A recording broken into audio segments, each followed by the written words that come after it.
കഥയെല്ലാം പറഞ്ഞ വീഡിയോ എല്ലാം എടുത്ത് പൊരക്ക് വന്നേരോ മുത്താമി പാലത്തെപ്പോ പാലത്ത് വല്ലാണ്ട് ചെരുപ്പിട്ടു ഇടി വണ്ടി എടുത്ത് തെളിവെടുപ്പിന് വേണ്ടിയിട്ട് വണ്ടിയാണ് നിർത്തിച്ചിട്ടോ. രണ്ട് ചെരുപ്പോടെ കാണുന്നുണ്ട്, ആരെയും ചാടിക്കുണ്ടാവും. പിന്നെ പോയോരെയും വന്നവരെയും എല്ലാരെയും അവിടെ പിടിച്ചേപ്പിച്ചു. A few minutes later.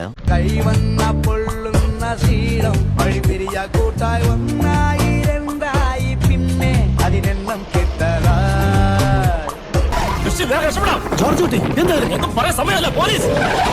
സ്വയരക്ഷയ്ക്ക് വേണ്ടിയല്ലേ നമുക്ക് പോലീസിനോട് പറയാം. പോലീസിനോട് നീ പറഞ്ഞ് മനസ്സിലാക്ക്. ഞാൻ വക്കീലുമായി വരാം.